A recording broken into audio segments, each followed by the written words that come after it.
नमस्कार दोस्तों, welcome to world affairs. मैं हूं प्रशांत धवन। नाउ जापान ने हाल ही में एक ऐतिहासिक स्टेप चला है।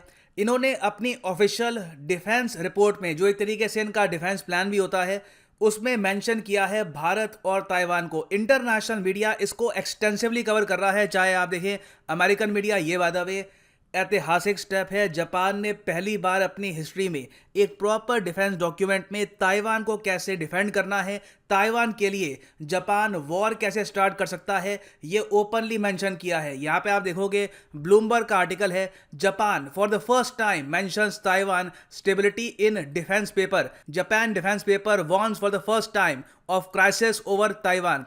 चाहे अल जजीरा हो, अमेरिकन मीडिया हो, इंडियन मीडिया हो, जापान का जो ये स्टेप है इसको हर जगह कवर किया जा रहा है। अब यहाँ पे आप कहोगे ठीक है, एक रिपोर्ट में मेंशन ही तो किया है, इसका मतलब क्या है? इसका मतलब यहाँ पर यह है कि अब चांसेस बहुत ज़्यादा बढ़ गए हैं कि जापान एक वॉर स्टार्ट कर सकता है चाइना के अगेंस्ट ताइवान के इशू को लेकर। यहाँ पे आप देखोगे फोर्ब्स की रिपोर्ट है इस पर, it is getting more likely the Japanese would fight for Taiwan. ना ऑब्वियस सी बात है, जापान जब ओपनली सरकारी डॉक्यूमेंट्स में अब ताइवान का मेंशन स्टार्ट कर देगा, इवन दो जापान आज भी वन चाइना पॉलिसी को ऑफिशियली अभी के लिए तो फॉलो करता है और ताइवान के साथ इनके कोई ऑफिशियल रिलेशंस है नहीं, फिर भी जापान इस तरीके से अगर ताइवान के बारे में बात कर रहा है तो चाइना ऑब्वियसली काफी गुस्सा होगा। और बीजिंग ने बहुत ज्यादा आलोचना करी है यहाँ पर जापान की इस पर्टिकुलर रिपोर्ट को लेकर। ना ओवरऑल अगर हम आज के समय देखें तो ताइवान के डिफेंस में दो क्वाड कंट्रीज तो ओपनली आ चुकी है। एक तो यूनाइटेड स्टेट्स ऑफ अमेरिका, दूसरा देश है जापान।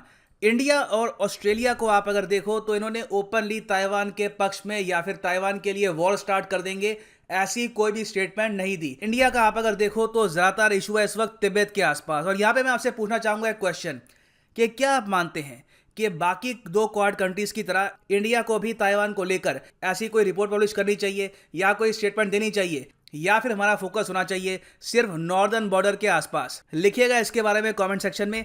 और ऑस्ट्रेलिया को बाद में आप अगर देखो तो इनके इंस्टीट्यूट्स खुद ही यहाँ पर कह रहे हैं कि इनकी पॉलिसी बहुत ज़्यादा इनएडिक्वेट है। ऑस्ट्रेलिया ने अभी के लिए कोई प्रॉपर नीति बनाई नहीं है ताइवान के डिफेंस को लेकर। और यहाँ पे आपसे मैं ये भी क्वेश्चन पूछूंगा कि इस साल 2021 में ताइवान और भारत सेलिब्रेट कर रहे हैं dash years of their relations, 10 year of relations, 30 year of relations, 25 या फिर 50 ईयर्स ऑफ देयर रिलेशंस। लिखो इसके बारे में कमेंट सेक्शन में, सही आंसर मैं आपको दूंगा वीडियो के एंड में।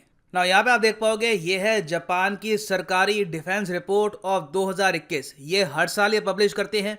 इसमें लिखते हैं कि जापान को क्या सिक्योरिटी थ्रेट्स हैं और जापान के क्या प्लान्स हैं खुद को डिफेंड करने के। जी हाँ, ओपनली इस रिपोर्ट में ये बातें मेंशन करते हैं। इंडिया में भी मैं मानता हूं कि इस टाइप की रिपोर्ट पब्लिश होनी चाहिए। पेंटागन बिल्कुल ऐसी रिपोर्ट पब्लिश करता है, ऑस्ट्रेलिया भी पब्लिश करता है। भारत में अगर हम देखें तो बहुत ही ड्राई और बोरिंग सी एक रिपोर्ट आ जाएगी, वो भी कई सालों बाद। आई थिंक अगर ऐसी रिपोर्ट्स पब्लिश होती है तो लोगों का भी इंटरेस्ट जियो पॉलिटिक्स, इंटरनेशनल रिलेशंस और ओवरऑल डिफेंस में भी काफी हद तक बढ़ेगा। नाउ इंडिया की अगर हम बात करें तो इस पूरी रिपोर्ट में 17 बार इन्होंने भारत का मेंशन किया है। यहाँ पे ओपनली इन्होंने ये कहा है कि यूएस के साथ साथ जो इनकी पार्टनरशिप है with Australia, India, European countries, ये बहुत इंपॉर्टेंट है इनकी सेफ्टी के लिए। और स्पेशली इन्होंने यहाँ पर मेंशन किया है कि सितंबर 2020 में जापान और भारत ने साइन किया है ACSA। ये आपको बताना चाहिए क्या है, acquisition and cross servicing agreement. इसके अंदर क्या है कि जापान यूज कर सकता है भारत के मिलिट्री बेसिस और भारत भी यूज कर सकता है जापानीज मिलिट्री बेसिस। और इंटरेस्टिंग बात यह है कि ये एयरफोर्स, नेवी, आर्मी तीनों को प्रॉपर्ली कवर करती है। उसके अलावा इन्होंने यहाँ पर मेंशन किया है मालाबार नेवल एक्सरसाइज का। यहाँ पे आप देखोगे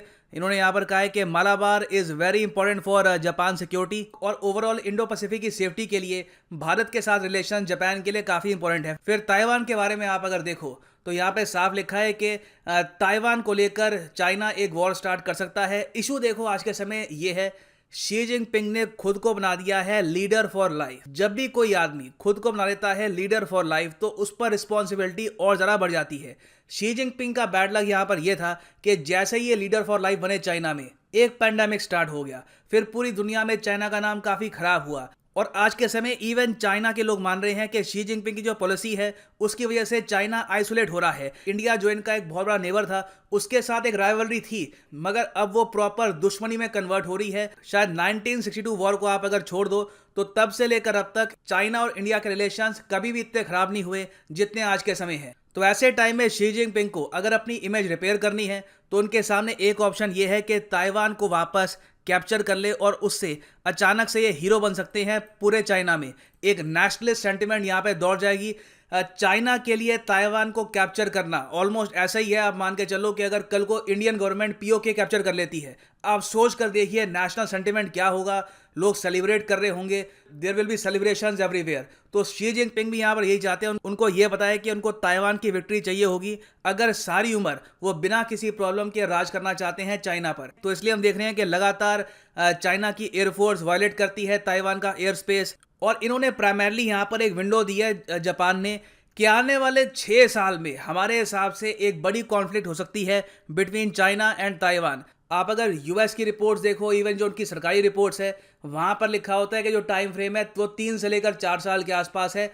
इस टाइम फ्रेम में बहुत ज़्यादा हाई चांस है कभी भी चाइना अटैक कर सकता है ताइवान में। यहाँ पर 6 साल लिखा, तो 6 साल बाद नहीं कह रहे, ये कह रहे हैं कि आने वाले 6 साल में कभी भी एक वॉर स्टार्ट हो सकती है ताइवान के इशू को लेकर। और ताइवान देखो जापान की सिक्योरिटी के लिए बहुत ही इंपॉर्टेंट है, क्योंकि अगर एक बार चाइना प्रॉपरली ताइवान को कैप्चर कर लेता है तो पूरे फिलीपीन सी में, ईस्ट चाइना सी में चाइना को रोकने वाला कोई भी नहीं होगा। और उसके बाद चाइनीज नेवी का अगला यहाँ पे टारगेट होगा जापान। तो जापान के लिए बहुत ही इंपॉर्टेंट है कि ताइवान यहाँ पर कम्युनिस्ट चाइना के अंडर ना आ जाए। और इसलिए जापान के जो बहुत सारे ऑफिशियल्स हैं ये काफ़ी बार कह चुके हैं कि चाइना के जो एम्बिशंस है ताइवान को लेकर, ये घसीट देंगे जापान और यूएस को into a war with China. Now अगला क्वेश्चन यहाँ पे आपका ये हो सकता है कि ठीक है चलो, अब जापान तो खैर काफ़ी ओपनली ये कह रहा है कि बिल्कुल हमको वॉर दिख रही है विद चाइना और यूएस के साथ हम खड़े होंगे, ताइवान को हम डिफेंड करेंगे, मगर इसके बाद हम क्या एक्सपेक्ट कर सकते हैं फॉर द टाइम बीइंग। देखिए अब यहाँ पर ग्राउंड वर्क तैयार हो चुका है एक यूएस जापान वॉर प्लान का। इसके बारे में कई महीनों पहले एक फॉर्मर यूएस ऑफिसर जो पेंटागन में काम करते थे, इन्होंने एक रिपोर्ट पब्लिश करी थी न्यूयॉर्क टाइम्स में कि बहुत ही जल्द आपको दिखेगा एक proper war plan between Japan and USA. इस वॉर प्लान के अंडर दोनों कंट्रीज ये डिसाइड करेगी कि किसी भी इवेंचुअलिटी में चाइना एक सरप्राइज अटैक करता है ताइवान पर तो इनका क्या रिस्पॉन्स होगा। इसके लिए secret war games already start हो चुकी हैं। यहाँ पे आप देखोगे ताइवान न्यूज़ का आर्टिकल है कि जापान और यूएस रेगुलर बेसिस पर रन करते हैं secret war games. Secret war games ये इसलिए कह रहे हैं क्योंकि पता तो है ये वॉर गेम्स हो रही हैं, मगर वॉर गेम्स किस स्केल की है, यूएस यहाँ पर क्या क्या दाव पे लगाने को तैयार होगा ताइवान को डिफेंड करने के लिए, ये अभी के लिए सीक्रेट है। तो सीक्रेट वॉर गेम्स ऑलरेडी चल रही हैं यूएस और जापान के बीच में, और पॉसिबिलिटी आज के समय काफ़ी हाई है कि अगली जो बड़ी ग्लोबल कॉन्फ्लिक्ट होगी वो इसी एरिया के आसपास होने वाली है। नाउ वापस आते हैं अपने क्वेश्चन पे हम कि इंडिया और ताइवान आज के समय 2021 में सेलिब्रेट कर रहे हैं which year of their relations. देखो भारत ताइवान को एक कंट्री मानता नहीं है, ना यूएस मानता है, ना जापान मानता है, मगर फिर भी इनके रिप्रेजेंटेटिव्स आपको मिलेंगे एक दूसरे की कंट्री में। तो ताइवान के भी एक रिप्रेजेंटेटिव, डिप्लोमेट नहीं, एक रिप्रेजेंटेटिव आपको मिलेंगे भारत में। तो रिप्रेजेंटेटिव्स की स्थापना करी गई थी आज से 25 साल पहले। तो इसलिए आज के समय भारत और ताइवान सेलिब्रेट कर रहे हैं 25 ईयर्स ऑफ देयर रिलेशंस। ये बहुत ही इंपॉर्टेंट है यूपीएससी पर्सपेक्टिव, किसी भी एग्जाम के पर्सपेक्टिव से, क्योंकि ताइवान बहुत न्यूज़ में रहता है और आपको इसके बारे में पता भी होना चाहिए। और फाइनली यहाँ पर मैं ये भी ऐड कर दूं कि आप किसी भी एग्जाम के लिए प्रिपेयर कर रहे हैं, चाहे UPSC, SSC, bank, any examination, simply जाओ unacademy.com पे, चूज करो यहाँ पे अपना एग्जाम। बाय द वे अगर आप मोबाइल फोन पे हैं, अनअकैडमी की ऐप भी आप डाउनलोड कर सकते हैं, हमेशा आपको वहाँ पे ट्रेंडिंग पे दिखेगी, और क्लिक करो अपने एग्जाम ऑफ चॉइस पे। फॉर एग्जाम्पल अगर आप प्रिपेयर कर रहे हैं फॉर नीट, तो सिंपली यहाँ पर क्लिक करो NWTUG पर and you can purchase the iconic या फिर प्लस सब्सक्रिप्शन। और जो 18 मंथ का कोर्स है ये आप परचेज कर सकते हैं for just 2625 rupees per month, मगर ये प्राइस कभी भी पे मत करना। यूज करो यहाँ पे promo code PD10 and the prices will fall. The money saved is money earned, so use the code PD10 and save money. इसी नोट के साथ यह है वीडियो का अंत। Thank you for listening and as always God bless you all.